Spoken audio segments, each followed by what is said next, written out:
باسم الاب والابن والروح القدس الاله الواحد امين. يتحدثون عن حياتنا وكأنها كتاب يحق لهم فتحه وقتما يشاءون، وكأن الصفحات التي حملت دموعنا مكتوبة بحبر رخيص يسمح بلمسها وبتغيير كلماتها، كأن مشاعرنا مجرد هواء يحق للجميع أن يلوثه. يتحدثون بثقة أشد من المعرفة ويصدرون أحكاما أثقل من الحقيقة، ولا يدركون أن الإنسان لا يقرأ من سطحه، لا يقاس وجعه بما تراه العيون الوقف على الأطراف. نحن وحدنا الذي نمشي الدروب التي لا يعرفونها، ونسقط في الليالي التي لا يشعرون بها، وننهض من هزائم حسبوها نهايات، بينما كانت بدايات جديدة كتبتها لنا يد الله. يظنون أنهم يعرفوننا لأنهم رأونا مرة عابرين، أو سمعوا كلمة خرجت منا في لحظة تعب، أو اختلط عليهم الصمت فظنوه ضعفا، أو رأونا نقفز فوق جرحنا فاعتقدوا أننا لم نتألم. يظنون أنهم يملكون الحق في شرح حياتنا للآخرين وكأننا غائبون. يوزعون التحليل كالخبز ويفسرون مشاعرنا بعيون امتلأت من ظنونهم أكثر مما امتلأت من الحقيقة، ويقفون على أبوابنا بجرأة لا تليق حتى بمن يعرف نصف الحكاية، فكيف بمن لم يعرف منها شيئا؟ لكن حياتنا ليست ملكا لهم، ليست ورقة بيضاء يكتبون عليها ما يشاءون، ولا أرضا مفتوحة يزرعون فيها أحكامهم. حياتنا ملكا لله، ونحن فيها ضيوف نتعلم نجرب نجرح مفتوحة يزرعون فيها أحكامهم. حياتنا ملكا لله، ونحن فيها ضيوف نتعلم نجرب نجرح نشفى نضيع لحظة ونسترد لحظات. نحن أبناء نعمة لا أبناء الناس، وتحت ظل النعمة ينبت السلام لا يراه من ظن أن الحكم على الآخرين بطولة، ولا يفهمه من ظن أن الكلام عن حياتنا حق مكتسب. نحن نمشي ومعنا نور غير مرئي، نور لا يعرف مصدره إلا من اختبره.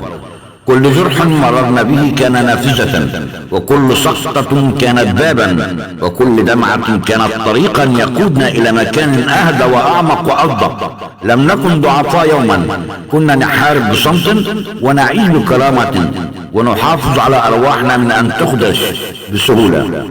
كنا نرتق قلوبنا كل ليلة ونخفي ألمنا خلف ابتسامة مخملية حتى لا نثقل على أحد، لكنهم لم يروا هذا، لأن العيون التي تبحث عن السقوط لا ترى النهوض، والقلوب المليئة بالأحكام لا تشم رائحة القوة المخلوطة بالوجع.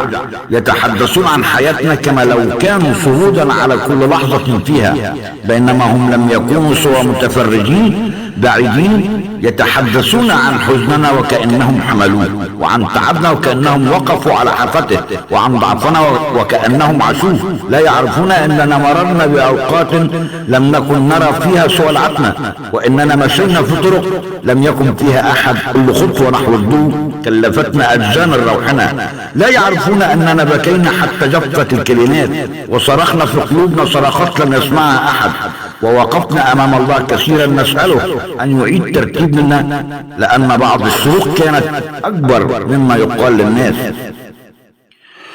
ومع ذلك نحن الآن أقوى مما كانوا يظنون، وأعمق مما كانوا يتخيلون، وأهدى مما كانوا يعتقدون، لأن القوة الحقيقية لا بكمية الضجيج، بل بقدرة الإنسان على الوقوف بعد كل تعب، وبقدرته على حماية قلبه دون أن يتحول إلى حجر، وبقدرته على الاستمرار رغم كل من انكسر بداخله. ولذلك نقول لهم اليوم ليس بغضب بل بوعي كامل: توقفوا عن الحديث عن حياة لا تخصكم، توقفوا عن تحليل مشاعر لم تعيشوها، توقفوا عن اقتحام حدود لا يحق لكم لمسها، توقفوا لأن الإنسان ليس قصة عامة ولا ساحة مفتوحة لآراء عابرة. إن كنتم تظنون أن حياتنا سهلة فأنتم لم تروا الظلمة التي عبرناها، وإن كنتم تظنون أننا لا نشعر فأنتم لم تروا الليالي التي نام العالم فيها إلا نحن. وإن كنتم تظنون أننا لم نتغير فأنتم لم تروا الصراع الذي دار داخلنا حتى وصلنا إلى هذا الهدوء. الله يعرف الحقيقة وأنتم تعرفون مجرد ظن. الله يرى الدواخل وأنتم تنظرون من بعيد. الله يداوي وأنتم تعلقون. فكيف يستوي الضوء مع الظل؟ وكيف تقارن المعرفة بالظن؟ وكيف يقاس العمق بعين تقف على السطح؟ نحن لا نحمل حقدا لكننا نحمل وعيا، ولا نطلب تبريرا، لأن من يعرف نفسه لا يحتاج إلى شهادة أحد ولا نكره أحدا. إننا نضع حدودنا بوضوح، لأن بعض الناس لا يفهمون إلا حين يرسم لهم الخط. نحن لا نعيش لنرضي أحدا، ولا ننتظر من أحد تفسيرا لصمتنا أو لحزننا أو لطريقتنا في حماية أنفسنا. نحن نعيش كأن الله منحنا حياة واحدة، ولا يحق لأحد أن يقتحم تفاصيلها دون إذن. وعندما نقول إن حياتنا جديدة فإننا نقولها إيمانا لا مجازا. نقولها لأن ما كان في الأمس لم يعد ينتمي إلى اليوم. نقولها لأن الله قادر أن يخلق الماضي بناء، ومن الفوضى نظاما، ومن أصعب اللحظات أجمل البدايات. نقولها لأننا اختبرنا يدا ترفع حين يسقط الجميع، وصوتا يطمئن حين يصمت العالم. نحن نمتلك حياة صارت أقوى بفضل الله، وأعمق بالوجع الذي صقلنا، وأجمل بالسلام الذي هبط علينا دون أن نشرحه لأحد. فلا أحد يحق له أن يضع تعليقا على قصة ليست قصته، ولا أن يقترب من مساحات تخصنا نحن فقط، ولا أن يدعي معرفة ما لم يلمسه. وإن بقي الناس يتحدثون فليتحدثوا، فالريح لا تهز جبلا، والكلام لا يطفي نورا، والظن لا يغير حقيقة كتبها الله فوق جبين الأيام. سيظلون يتحدثون وسنظل نحن نعيش بهدوء. سيظلون يظنون وسنظل نحن نعرف. سيظلون يعلقون وسنظل نحن نمشي بثبات.